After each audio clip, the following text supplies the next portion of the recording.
Alright, welcome back to another episode of Clockman's Crap. What you're looking at here is what I believe to be a Litex CloseUp. I'm not certain of that, but I do know, of course, that it is a, mid-80s footprint vent cane hugger. There is actually a tag on the side of the motor. I don't know if you'll be able to see it from where the camera is, but it's kind of like right in this area here. You can kind of see it, I think. It's got like a black border around it. But I can't read it from here because it's high up and it's in very small print, so I wisely wrote it down here.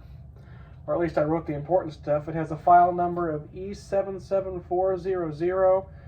It says electric ceiling fan. It says model TS3448. 52-inch in parentheses there next to that. And it also has amp ratings, which I did not write down. And it says that it was made in Taiwan, which should surprise no one. And this is really bringing it back quite a ways in the file of Clockman's Crap, because this was originally installed in the front bedroom of the house, where there is currently a Walmart hugger. I know what they are, but I can't remember I know it's a Litex. I can't remember the model name, but it's the 5-blade hugger with the integrated light kit. It's antique brass. It has tulip shades on it because those came off of this. That fan, I actually did some work on it the last time I was over there, because it had been wobbling for some time, wobbling in a way that a hugger should not be able to wobble. And it turned out that the outlet box in the ceiling was not loose, but falling off entirely, like a bolt was missing. And so I went ahead and repaired that. And while I had I had to take the whole fan down to do it, and so I found a date on it of 2006, which makes sense because that's when Paul moved into the house.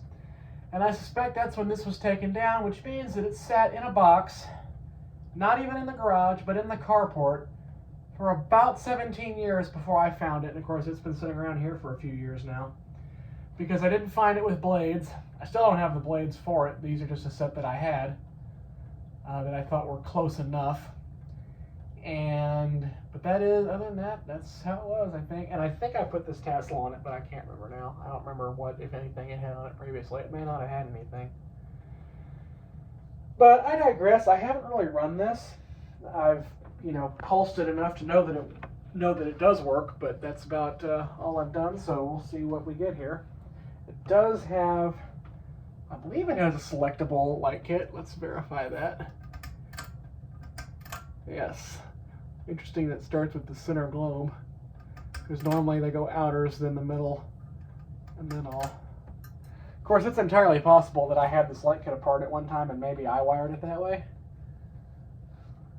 That's certainly possible. Let's go ahead and start it on low here. It hums, because of course it does. It's an 80s hugger, and they're known for that. Well, there went the notepad. Luckily, I don't need it now. Stick it over here where hopefully it can't escape. You just watch before this video is all said and done, that'll fall off again somehow and wind up wedged between that shelf and the footboard of the bed and make me irritated. Sounds like there's a wire hitting the top of the motor in there, because it's a hugger, and that's what happens. There is actually a little cross brace, or not cross brace, there's a little metal formation in there attached to the mounting bracket with a screw that you can take off on account of that screw, and you can actually run the wiring through it, which is what I did, and I thought I had kept it out of the way enough, but something's definitely rubbing in there. But, oh well. That is interesting. I don't know what I was expecting for a 52-inch 80s hugger on low, but that's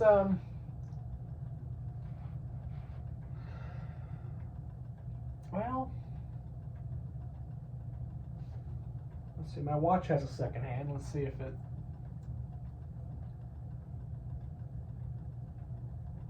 it's more than 60 RPM for sure.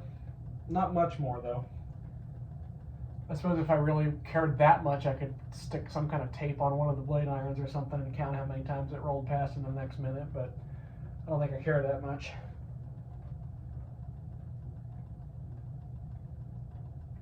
Go ahead and bring it up to medium here and just see what happens.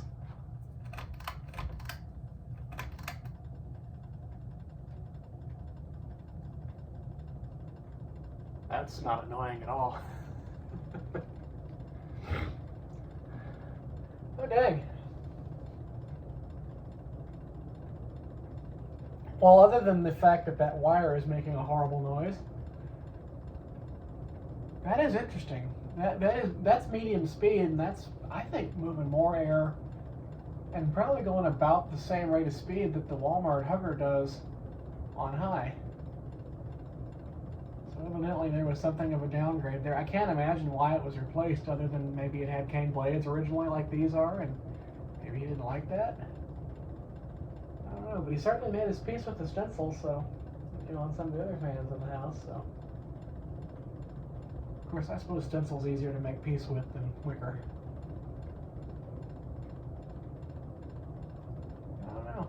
Or maybe a wire came loose and was making that horrible noise, because that I can see he would have gotten tired of. Alright, well, let's just see what the hell happens on high.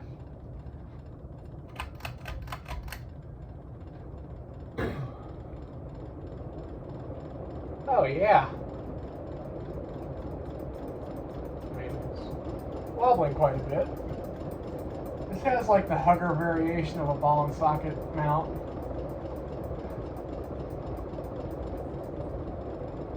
So I hold it in place. Probably doesn't matter too much.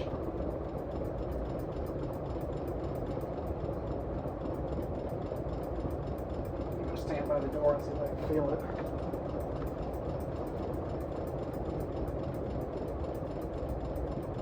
I can tell there's air moving, but not a whole lot of a breeze from over there, although right under it's certainly impressive. See if I can hold it to... Hopefully that wire is not going to drag it down too much. Well, that motor's pretty heavy. I think it's got enough momentum on it that one little wire scraping it every now and then like that shouldn't make too much difference.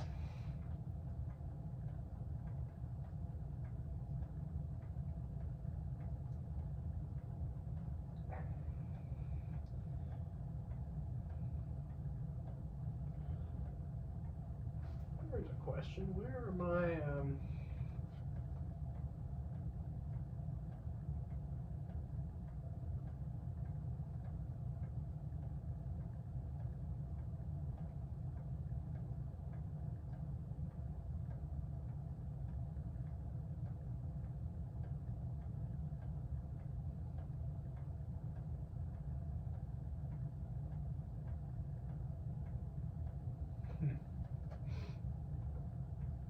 finding crap I've forgotten I had. At least I know where that went. I was looking for it the other day.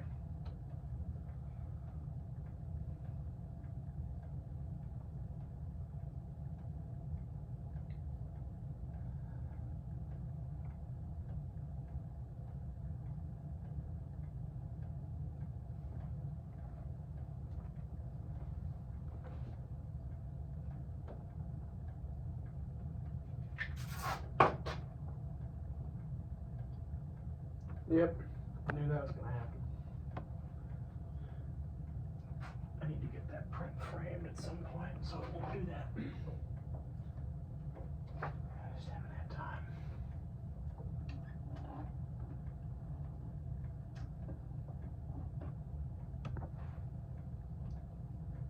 Bearings are good, I'll give it that, especially when you consider it sat in a carport for 17 years. Of course, Paul had it wrapped in plastic in that box. So there is a chance he was saving it for something, but I asked him about it because he was there the day I found it, and he couldn't remember what the purpose was. But it must have had a reason at one time. I'm impressed with how much air that was moving, though. It didn't seem to fan out very well, but right underneath it was pretty nice. And of course that room is pretty small, so probably did just fine in there.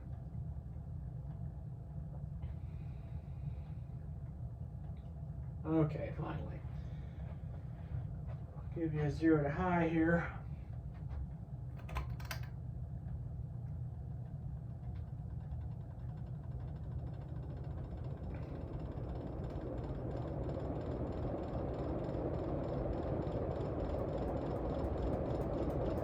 Alright, there you go. There is a Litex close-up, or at least so I believe it is. And we'll see you for the next one.